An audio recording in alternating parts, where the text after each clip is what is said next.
Sommes-nous en train de revenir à l'amour de soi ou simplement en train de caresser notre ego? C'est difficile à distinguer, n'est-ce pas?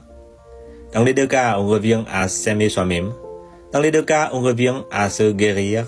Dans les deux cas, on revient à se connecter à soi-même. Mais comment savoir de quel côté on se trouve? Réfléchissez un moment avant de continuer. En réalité, c'est assez facile à distinguer. Bien que l'apparence du retour à soi soit similaire, l'état d'esprit est très différent. Car parfois, on essaye d'abandonner un ego pour en construire subrepticement un autre. Pour moi, avoir un ego, ce n'est pas un problème majeur. Car chacun a besoin d'une identité propre pour interagir avec cette vie.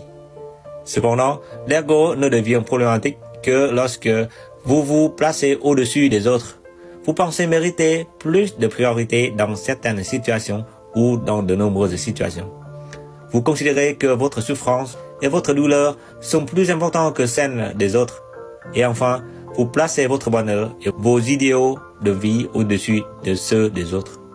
Tous les conflits, les opinions, les souffrances et les tracas dans ce jeu de la vie proviennent du fait que vous avez mal interprété et continuez à mal interpréter que votre ego doit être reconnu, respecté, considéré, priorisé, placé bien au-dessus des autres égos. Je ne vous dis pas que vous placez plus bas. Et comme mentionné plus haut, je ne vous encourage pas non plus à vous placer plus haut. Se sentir inférieur ou supérieur crée beaucoup de frustration intérieure.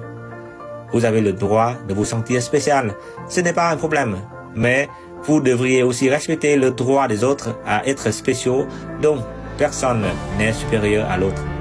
Je suis spécial, vous êtes spécial, elle est spéciale. Nous sommes tous spéciaux, respectons-nous mutuellement. Et essayez de respecter les lois du lieu où vous vivez, de respecter la loi de cause à effet tant que vous respirez librement l'air de ce monde. De vivre dignement votre part, de respecter celle des autres et rêvez pas d'être quelque chose d'important dans une organisation ou dans une société. Et revenons au titre.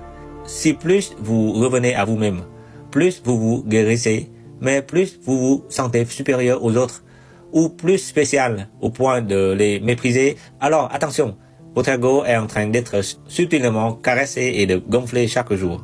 En revanche, si plus vous revenez à l'amour de soi, moins vous avez la tendance à comparer, à vous mesurer aux autres et à la vie, et moins vous faites de distinction, alors vous êtes probablement sur la bonne voie.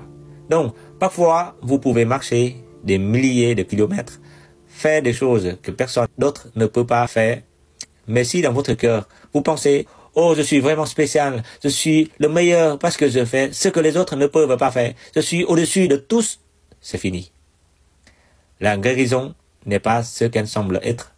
La forme du retour à soi peut être similaire, mais les deux résultats sont différents.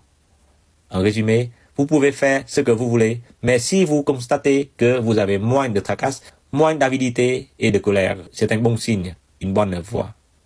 Car si vous prétendez vous aimer davantage, mais qu'au moins heure de la vie, à la moindre parole dure, au moindre contretemps, vous vous mettez toujours en colère, alors soyez prudent.